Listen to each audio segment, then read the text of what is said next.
Shalom, shalom frères et sœurs en Christ et bienvenue à la Rhapsodie de ce mardi 4 juillet 2023. Rhapsodie écrite par le pasteur Christ Oyakilome et la lecture vous est offerte par les vérités de l'Évangile. Le thème d'aujourd'hui est « Ses promesses s'accomplissent ». Alléluia. Le verset est de 2 Corinthiens 1 verset 20, la version NIV qui dit « Car quel que soit le nombre de promesses faites par Dieu, elles sont oui dans le Christ. C'est donc par lui que l'Amen est prononcé par nous à la gloire de Dieu. Alléluia. Le pasteur Christ dit, Dieu ne fait jamais de promesse avant de l'avoir accomplie. Et chaque promesse a été accomplie en Christ. Et 2 Corinthiens 1 verset 20 nous dit, car toutes les promesses de Dieu en lui sont oui et en lui sont Amen, à la gloire de Dieu par nous. Alléluia. Si si Dieu vous dit quelque chose qui ressemble à une promesse, il a déjà accompli cette promesse. Laissez-moi vous expliquer ceci. Imaginez qu'il mette 10 000 $ sur votre compte, puis qu'il vous appelle au téléphone et vous dit « Mon fils ou ma fille, je te donnerai 10 000 $ si tu fais X, Y, Z. » En fait, il n'a pas fait cette promesse parce qu'il a... il n'a fait cette promesse que parce qu'il a déjà mis l'argent sur votre compte. C'est simple à comprendre quand on sait que Dieu n'a pas de futur, c'est-à-dire qu'il vit dans l'éternité. Et le psaume 90:2 nous dit « Avant que les montagnes fussent formées, avant que tu eusses formé la terre et le monde, d'éternité en éternité, tu es Dieu. » L'avenir de l'homme est l'histoire avec Dieu. Alléluia. Vous pouvez maintenant comprendre la belle conclusion de Paul en Hébreux 4 verset 3 lorsqu'il a dit « Les œuvres ont été achevées depuis la fondation du monde. » En d'autres termes, avant que la terre ne soit créée, Dieu avait achevé son œuvre. Avant que vous n'entriez dans ce scène, avant que vos parents ne rêvent de s'unir, Dieu vous connaissait et avait tout conclu à votre sujet. Alléluia. Pensez-y. Nous sommes déjà au mois de juillet. Mais avant même que nous sachions que 2023 serait l'année de l'église prolifique, c'est-à-dire féconde, le Seigneur avait déjà mis tout en place pour qu'il soit ainsi. Ce qu'il faut, ce n'est pas de demander à Dieu de vous rendre fécond. Non. Marchez simplement dans la grâce de ce mot. Avec cette grâce, prenez votre communauté, saisissez votre ville et dominez sur votre pays pour le Christ. Inondez partout avec l'évangile de Jésus-Christ. Qu'il soit dit de vous, comme il a été dit des apôtres dans Acte 5, verset 28. Voici que vous avez rempli Jérusalem de votre doctrine. Alléluia. Fin de la rhapsodie. Alors, la rhapsodie aujourd'hui, elle est toute petite, elle est concise, mais elle est très intéressante, elle est très enrichissante. Il nous explique que quelque chose de vraiment important. Il nous explique que lorsque Dieu fait une promesse, c'est parce qu'il l'a déjà accomplie.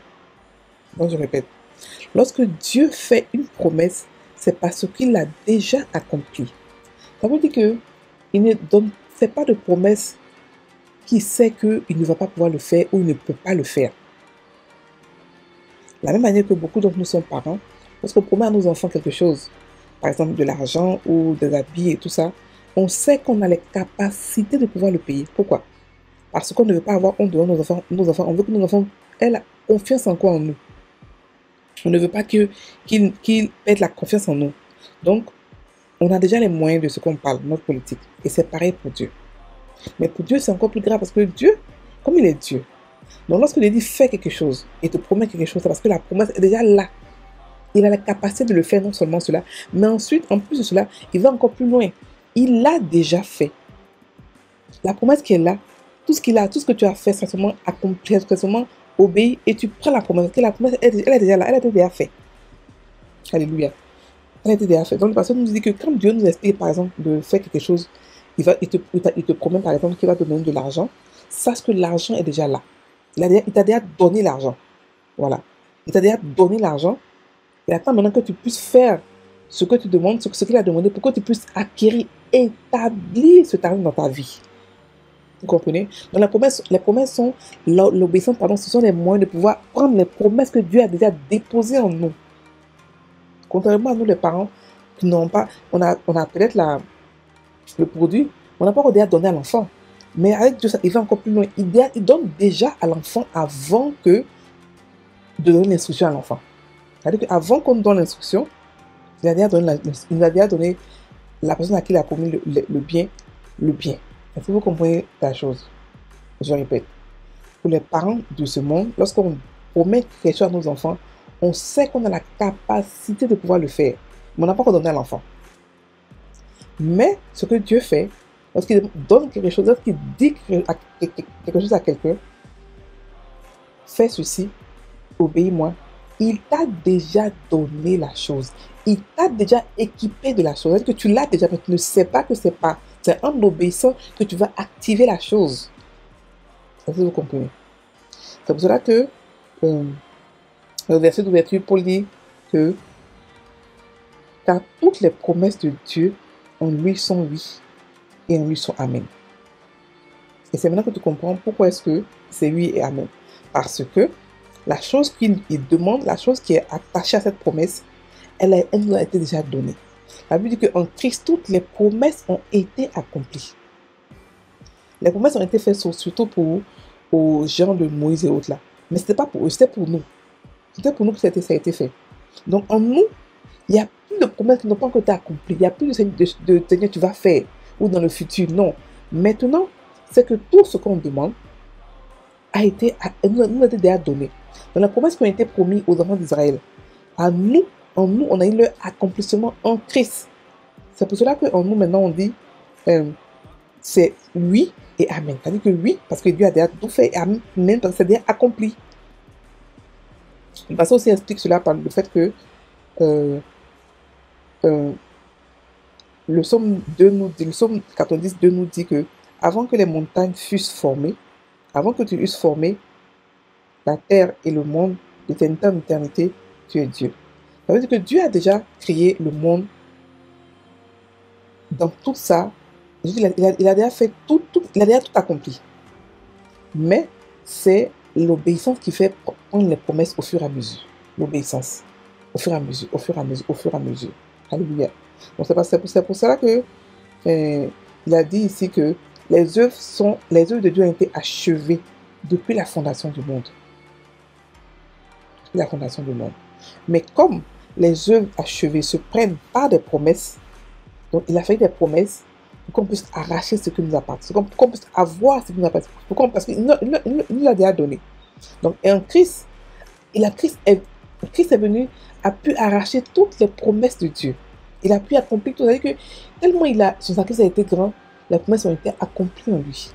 Donc maintenant, on n'est plus ceux-là qui vont dire, Seigneur, Dieu va faire. Non. Maintenant, on vit, on voit dans le passé ce qu'il a déjà fait et on prend par la foi. La foi, c'est maintenant, ce n'est pas hier. Pardon, ce n'est pas demain, mais c'est hier. Ce que tu as vu, tu prends. Ce que tu as vu, tu prends. Et comme Dieu nous donne les promesses sont toujours sûres. Il te dit, fais ceci parce que tu auras cela. La chose qui t'a déjà promis, tu peux déjà la voir dans ton esprit. Alléluia. Pourquoi? Parce que Dieu vit dans l'éternité. Il ne vit pas dans un temps bien précis. Donc lorsqu'il donne, il a donné depuis la création du monde, il a déjà donné la chose. C'est pas maintenant qu'il donne. Il a donné ça depuis, avant que tu ne naisses, il t'avait déjà équipé, il t'avait déjà donné cela. C'est pour ça que les chrétiens, on vit de l'intérieur vers l'extérieur. Parce que tout est déjà en nous. Tout est déjà en nous. Tout ce qu'on a fait, c'est prendre cela par la foi. Et la foi, c'est aussi une obéissance à la loi de la foi. Alléluia. Donc, frères et sœurs en Christ, nous sommes, le pasteur aussi explique que nous sommes dans le mois de juillet, qui est un mois au début du mois de 2023. Mais 2023 est le mois de l'église prolifique, c'est-à-dire que l'église féconde. Ça veut dire que cette année, l'église doit être féconde en toutes choses. En miracles, en prodiges, en hommes, en ressources, en tout, elle est féconde. Dans tous les domaines de sa vie, elle est féconde. Donc, mettez-vous à la place de ces deux. C'est-à-dire que voyez-vous aussi fécond. Ce n'est pas seulement l'église, mais c'est aussi individuellement, chacun de nous, on est fécond. Et on se multiplie sur tous les côtés. On est fécond à toute échelle. On est fécond sur tous les niveaux de notre vie. On ne fait que produire. On se multiplie, on ne fait que produire. On s'étend de l'ouest à l'est, du nord au sud, on s'étend de partout. Donc quand tu penses comme ça, et que tu parles comme ça, forcément, tu comprends que les promesses ont été déjà accomplies en toi, depuis la création du monde. Et que tout ce que tu as fait, c'est seulement le prendre. Parce que ça a été déjà accompli. Donc ça nous donne une autre perspective de la vie chrétienne. Ça nous donne une perspective de on vit à l'aise, on vit en paix, on vit heureux, on vit épanoui. Parce que tout ce que nous voulons demander dans ce monde, il n'y a pas quelque chose que nous voulons demander qui sera nouveau pour Dieu. Il a déjà accompli, il nous l'a déjà donné. Oui, il nous l'a déjà donné. C'est déjà en nous. Donc ce qu'on doit faire, c'est seulement prendre cela. Alléluia. Tout a été accompli. Donc, parce que nous explique que nous aussi, nous pouvons aussi avoir cette mentalité de tout est accompli, tout est déjà fait, on a déjà tout en Christ, et aller aussi propager l'évangile, afin qu'on dise de nous aussi, comme ils ont dit de Paul et Silas, qu'ils ont rempli Jérusalem de toute leur doctrine. Donc, on dit aussi de nous, nous avons rempli la toile, l'intérêt de cette doctrine-là. Nous avons rempli notre pays, nos nations, nos familles de cette doctrine-là. Parce que c'est une doctrine qui mérite d'être partagée. Alléluia. On prend maintenant la prière. Cher Père, merci d'avoir rendu possible et disponible pour moi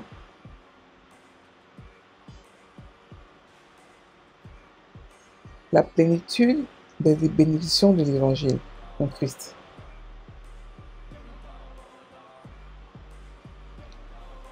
Car toutes les promesses se sont accomplies en lui.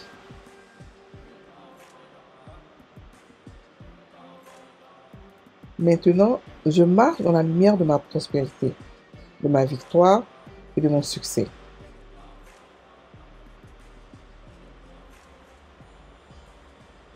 De ma joie, de ma paix et de toutes les bénédictions du royaume.